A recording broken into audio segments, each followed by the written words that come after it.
শিলিগুড়িতে খাঁচাবন্দি চিতাবাঘ। বিধাননগরের মতিধার চা বাগান থেকে একটি পূর্ণবয়স্ক চিতাবাঘকে খাঁচাবন্দি করেছে বন দফতর। বেশ কিছুদিন ধরে এই অঞ্চলে চিতাবাঘের আনাগোনা ছিল এবং গত বৃহস্পতিবার এক মহিলার উপর বাঘের হামলায় ঘটনায় পরিস্থিতি আরো উদ্বেগজনক হয়ে ওঠে। এরপরে বন দফতর এলাকায় একটি খাঁচা পাতে। শেষ পর্যন্ত আজ ভোরে চিতাবাঘটি ধরা যায় খাঁচায়। আমাদের সঙ্গে ফোন লাইনে রয়েছেন প্রতিনিধি অংশুমান চক্রবর্তী। অংশুমান, শিলিগুড়িতে শেষমেশ খাঁচাবন্দি হলো চিতাবাঘ। শিলিগুড়ির বিধাননগরের মতিধার চা বাগান অঞ্চলে বেশ কয়েকদিন থেকে একটি চিতাবাঘের দেখা পাওয়া যাচ্ছিল। স্বাভাবিকভাবে চিতাবাঘ যখন চা বাগান ঘনবসতির মধ্যে দিয়ে ঘোরাফেরা করে তখন সাধারণ মানুষ আতঙ্কিত হয়ে পড়ে এবং কিছুদিন আগেও কিন্তু একজন চা শ্রমিক একজন মহিলার উপর চিতাবাঘটি আক্রমণ করে। আক্রমণে কিন্তু সে কিন্তু গুরুতর জখম হয়।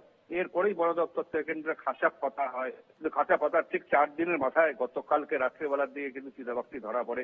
চিতাবাঘের ধরা পড়ার খবর পড়া মাত্রই কিন্তু চা বাগানে এবং গ্রামের আশেপাশে গ্রামের লোকজন চিতাবাঘটিকে দেখতে ভিড় জমায়।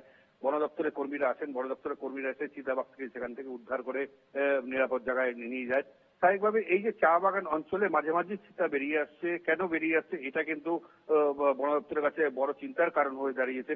সাধারণত এই সময় চিতাবাঘরা সাধারণত তাদের সন্তান প্রসবের জন্য চা বাগান অঞ্চলকে বেছে নেয়, ঠিক সেই কারণেই আসছে কিনা সেটা কিন্তু নিশ্চিতভাবে বলা যাচ্ছে না। তবে আপাতত চিতাবাঘটি ধরা পড়ায় এলাকার মানুষের মনে কিন্তু স্বস্তি ফিরেছে।